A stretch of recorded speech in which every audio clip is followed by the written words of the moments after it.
Tak kala mereka turun dari kamar loteng Yerusalem, mereka datang menjadi saksi. Sehingga tak kala begitu banyak orang, mereka tidak takut lagi. Mereka tidak harus bersembunyi lagi. Tak kala orang-orang berkata ini adalah murid Yesus, mereka tidak takut lagi. Tak kala Roh Kudus menguasai mereka dengan urapan kuasa yang luar biasa. Tak kala orang datang minta kesembuhan, mereka berkata, emas dan perak tak ada padaku, tetapi di dalam nama Yesus bangkit dan berjalanlah. Kuasa Tuhan bekerja, dan itu sukacita yang luar biasa. Tidak ada ketakutan, kekhawatiran. Mau mati kepala di bawah kek, mau mati kepala di atas kek, mau melintang, tidak menjadi masalah bagi Petrus pada waktu itu. Tetapi sebelum mereka dipenuhkan Roh Kudus, penakut, betul nggak? Betul nggak Pastor? Penakut kan? Ya kan? Cuma ditanya sama seorang perempuan, kayaknya ini berarti, oh enak aja lu ngomong, gua nggak pernah tahu itu Yesus, ya kan? Betul nggak? Kisah Petrus, betul? Amin. Yang kedua lagi ketemu lagi, saya lihat ini orangnya, asal aja ngomong, sama kali jenggotnya, sama kali kumisnya, sama kali dengan rambutnya, enak aja. Kalau orang Batak bilang, aku kenal itu. Mana aku tahu itu? Asal ngomong kau. Mungkin marganya sama mawa ini. Itu pantas nggak begitu? Haleluya. Yang di sana begitu. Coba kau tebak aku dari mana? Coba kau tebak aku. Kalau ada satu perkumpulan, saya pernah cerita sama Bro Pantas, perkumpulan, ada pertemuan antar instansi, bertemu di puncak. Ada Manado, ada Sangir, ada Jawa, ada Chinese, ada orang Batak dan segala macam. Biasa kan, pas berikan ngumpul-ngumpul ya kan. Ya ini bawa rute, dari Manado ya Mas. Oh iya, saya dari Manado. Datang tetangga, lagi ngopi, Mas, saya Sarjono, orang Jawa toh ya. Datanglah kawan kita di Sumatera Utara. Coba tebak aku dari mana? Coba tebak aku dari mana? Coba tebak aku dari mana? Ya ampun, mana dia bilang dari kanan Pemulu sudah tahu kan? Tak perlu tebak lagi kau, ku tahu kau. Katanya kan. Sebelum dipenuhkan Roh Kudus model seperti itu Petrus. 3 kali dia menyangka. Tetapi waktu mereka berdoa, berseru kepada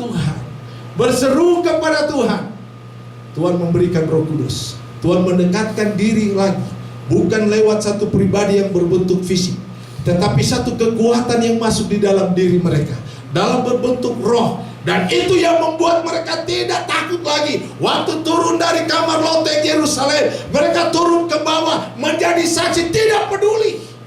Sampai mereka mengalami mati syahid, masuk penjara, keluar penjara, mati syahid. Tidak lagi takut, karena ketenangan sudah ada dalam hidup mereka. Tak kala Tuhan datang dekat dalam hidup mereka lewat kuasa Roh Kudus yang dahsyat dan luar biasa. Dan Alkitab berkata, kita hanya bisa menikmati semua itu hanya di dalam kesetiaan. Amin.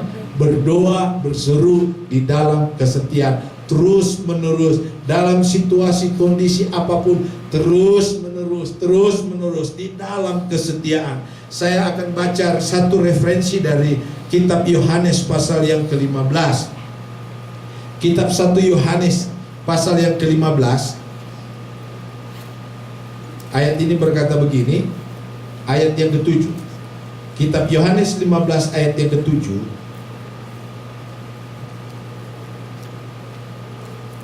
Jikalau kamu tinggal di dalam aku, dan firman-Ku tinggal di dalam kamu, mintalah apa saja yang kamu kehendaki, dan kamu akan menerimanya.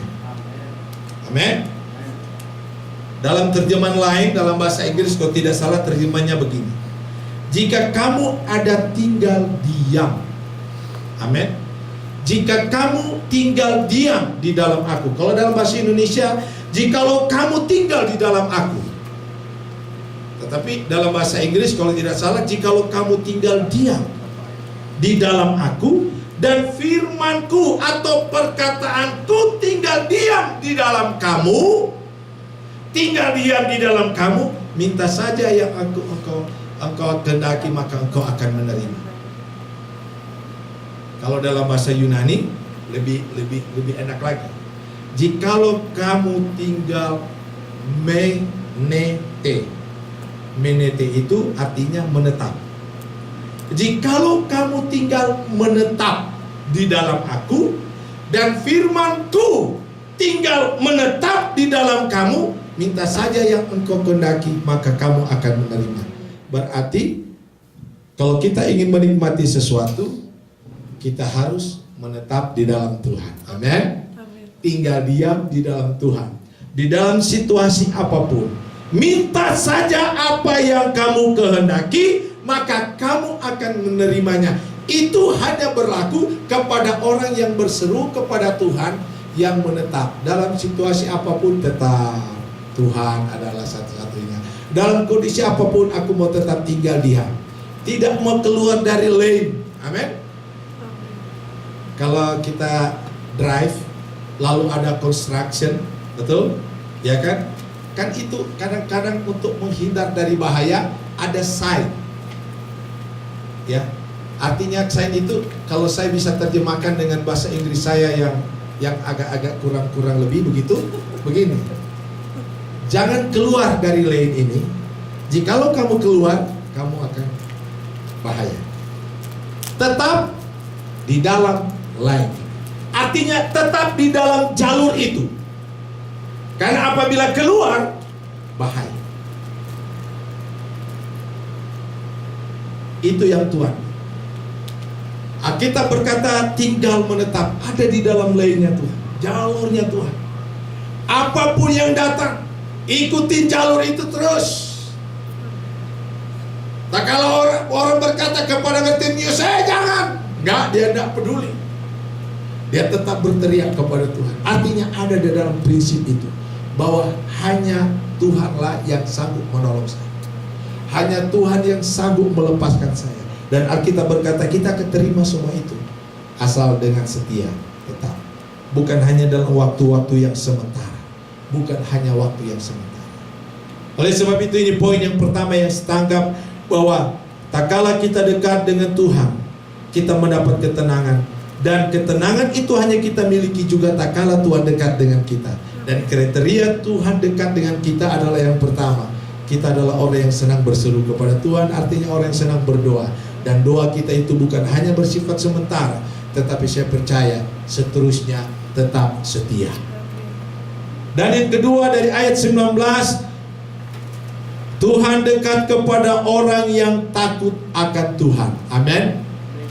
Ya, kita boleh mendekatkan diri kepada Tuhan, tetapi persoalan di sini, bisa nggak Tuhan dekat dengan kita? Dan kriteria yang kedua, Tuhan bisa dekat dengan kita asalkan kita adalah orang yang takut akan Tuhan. Amin.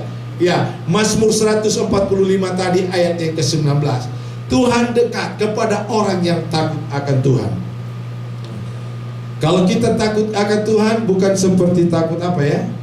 Takut orang bilang, jangan keluar sana tuh, udah monyet, lalu takut anak-anak itu kan. Tuhan bukan begitu. Tuhan bukan makhluk yang menakutkan. Itu ya. Tuhan bukan makhluk satu pribadi yang menakutkan gitu. Sehingga tak kalau orang lihat dia lari terbirit-birit kayak hantu. Tuhan bukan hantu, ya kan? Ya, takut akan Tuhan. Kita berkata, saya akan referensikan apa yang dikatakan oleh Amsal pasal yang ke-13 ayat yang ke-8. Ya. Amsal 13 ayat 8. Oke, sorry. Mungkin Mazmur 13 ya, cuma saya akan lihat Mazmur 113. No. Amsal 8 ayat yang ke-13. Sorry. Amsal 8 ayat 13. Ini definisi takut akan Tuhan. Karena kalau kita tidak tahu takut akan Tuhan, nanti kita kira Tuhan itu monster gitu. Kita kira Tuhan itu satu pribadi, sangat menakutkan. Ya, Tuhan dekat kepada orang yang takut akan Tuhan. Dan takut akan Tuhan adalah membenci kejahatan, benci kepada kesombongan, benci kepada kecongkakan, benci kepada tingkah laku yang jahat, dan benci kepada mulut yang penuh tipu muslihat. Itu takut akan Tuhan. Orang yang takut akan Tuhan adalah ini gitu. Orang yang takut akan Tuhan bukan ukuran orang itu kita lihat setiap hari Minggu bawa Alkitab datang ke gereja, bukan itu ukurannya gitu. Setiap hari Minggu, setiap ibadah persekutuan dia datang ke gereja. Orang yang takut akan Tuhan bukan kita lihat setiap hari dia ada di mimbar berkhotbah menyampaikan firman Tuhan. No, orang yang takut akan Tuhan ini modelnya gitu ya. Orang yang takut akan Tuhan, Alkitab berkata, adalah orang yang membenci akan kejahatan, benci akan segala kesombongan, benci kepada kecongkakan, benci kepada tingkah laku yang jahat, dan benci kepada mulut yang tipu muslihat. Itu orang yang takut akan Tuhan.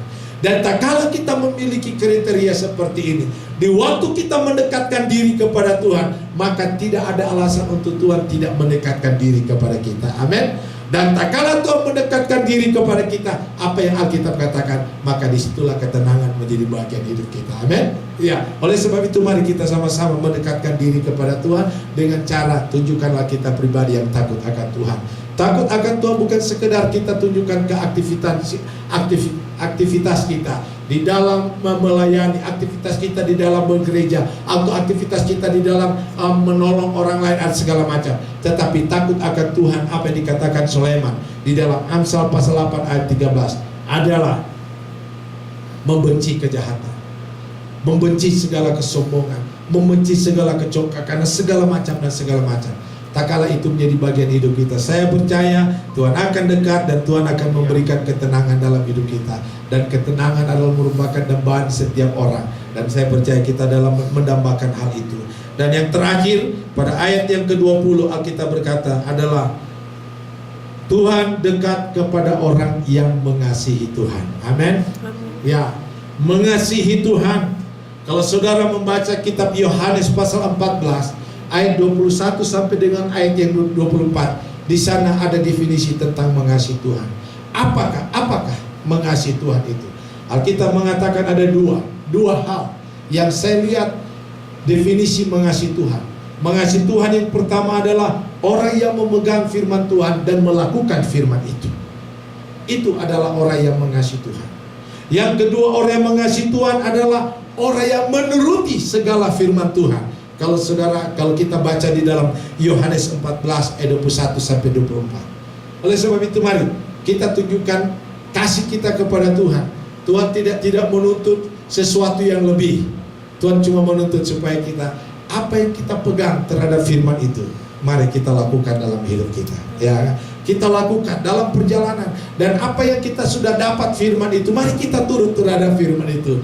Ya, turuti firman itu. Apa yang menjadi kemauan Tuhan? Karena firman ini bukan kompas yang akan membawa menyesatkan dalam hidup kita. Ya, kita kalau pergi ke satu tempat, ya saya pernah menyampaikan firman Tuhan di sini tentang kalau saya membawa menuju satu tempat, saya pakai GPS. GPS itu kan harus diupdate ya bos lah ya. Ya. Kalau dia udah lewat 1 tahun, tahu alamat yang kita pergi udah dibongkar, kita nggak tahu kan. Ya. Ya, saya pernah pergi bawa ikut GPS loh, kok beli dapur orang gitu kan. Kok mana jalan yang lurus, belum nyampe ke lokasi udah belakang dapur orang, maksudnya belakang rumah orang. Ternyata di situ dulu jalan 2 tahun lalu gitu kan. Ternyata sekarang udah dibangun perumahan. Tapi GPS kan nggak bilang, sorry, udah ada rumah itu putar, enggak. Dia bilang lurus aja, mau lurus belakang rumah orang. Gitu. Ternyata harus diupdate. Waktu update dengan tahun yang baru keluar bahwa jalan itu sudah nggak ada lagi, udah jadi rumah.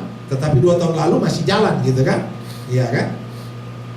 GPS yang kita ikuti itu bisa salah, bisa membuat kita tersesat.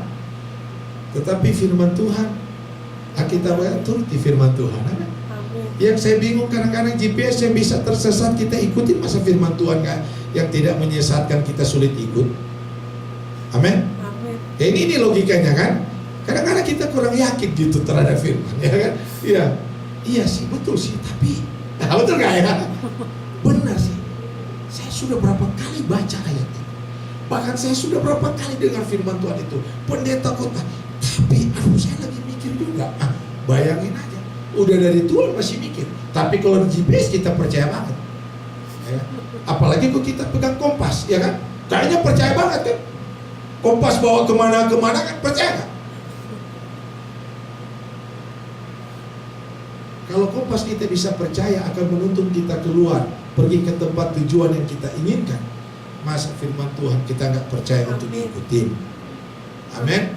Ikutin aja apa yang firman mau. Yang jelas tidak tersesat. Ujung-ujungnya tersesat di sorga. Amin. Amin. Amin. Iya kan? Yang tadinya kita arahnya mau ke neraka, tapi karena ikut ini firman, amin. Oh, tersesat, tapi puji Tuhan untuk di sorga. Ya, banyak Alkitab berkata yang dianggap ujungnya itu tetapi ternyata membinasakan, kan? Tetapi Alkitab ujungnya itu menghidupkan. Yang sampai diharap-harap surga pada saat dia mati, loh, kok gua neraka? Bingung dia, kan? Ada 2 orang punya cerita gitu. Banyak dia lakukan di gereja waktu hidup. Waktu dia mati, dia kaget. Kok gue di neraka? Dia mau protes sama siapa? Gak ada yang kan? Dia ketemu ada satu anggota jemaat. Ketemu juga di sini. Wah, dia marah-marah. Dia bilang, jangan marah. Si tua juga ada di sini. Sana di pojokan. Marah pula mereka berdua cari si tuanya, kan? Kau marah aku. Sana pojok sana, pendeta kita juga di sana. Karena tersesat jalan yang salah gitu, kan? Dia protes, apa yang sudah lakukan? Ujung-ujungnya semua masuk di situ. Makanya saya masih ingat itu Yusuf Roni mengatakan begini. Yusuf Roni kaya dengan sebuah cerita. Waktu oma-oma meninggal, waktu masuk surga, lempeng aja ini oma ini. Wah, nggak ada penyambutan, langsung ke surga. Tapi waktu pendeta meninggal, ini oma perhatiin kok kenapa Tuhan Yesus panggil Petrus bentuk panitia. Bentuk panitia. Panitia apa? Penyambutan. Oma marah, pasti marah. Mentang-mentang pendeta Tuhan Yesus pakai panitia, nggak fair, diskriminasi. Kita yang udah tua-tua disambut masuk aja begitu. Protes ini oma, marah-marah. Si Petrus lihat-lihat, kenapa ini oma uring-uringan? Petrus bilang, oma, kenapa? Marah-marah. Iya, nggak fair itu Tuhan Yesus. Saya masuk sini gak ada penyambutan. Itu pendeta mati, ada penyambutan panitia lagi. Tulisan selamat datang. Petrus pergi kepada Yesus. Ini ada protes. Begini. Oh, tolong sampaikan. Yesus bisik sama dia. Tolong bilang sama oma. Kalau yang model kayak oma masuk surga mah udah banyak, udah keseringan. Tapi kalau yang model yang satu ini itu jarang sekali. Sehingga kalau dia masuk itu bisa masuk harus ada panitia khusus gitu. Jarang pendeta masuk gitu katanya. Jarang, jadi oma jangan tersinggung oma. Kalau yang model oma mah udah banyak di sini, udah pasti masuk surga ini. Tapi yang pendeta-pendeta tuh jarang. Amin.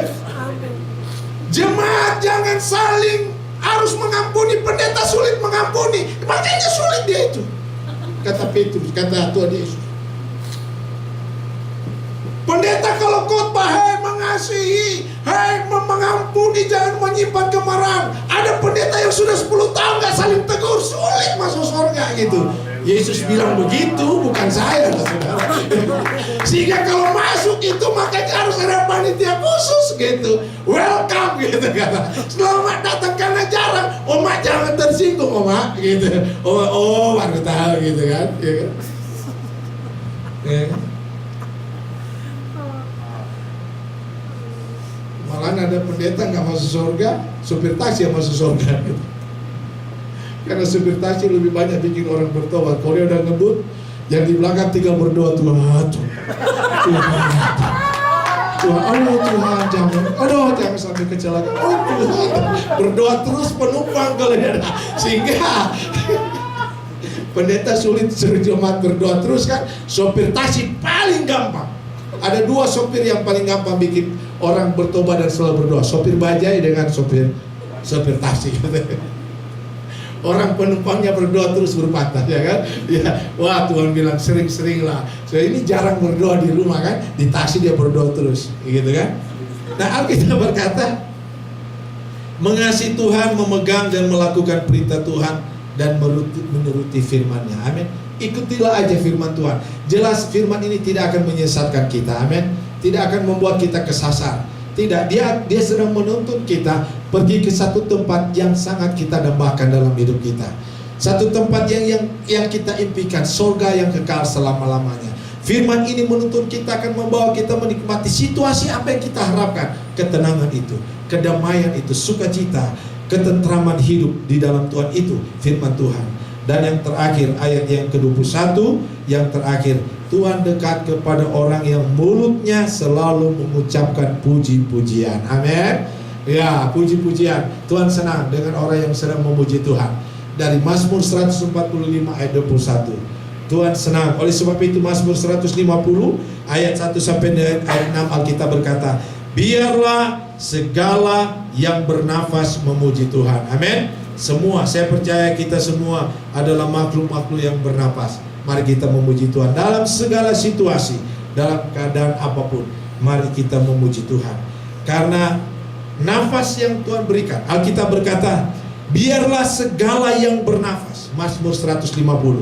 Biarlah segala yang bernafas memuji Tuhan. Amin. Ya, saya akhiri dengan satu penelitian. Ada seorang yang meneliti bahwa manusia itu 1 menit dia bernafas 8 kali. 1 menit 8 kali dia bernafas. 1 jam 1080 kali dia bernafas. Seseorang 1 jam ya. 1 jam. 1 hari 25.920 kali dia bernafas.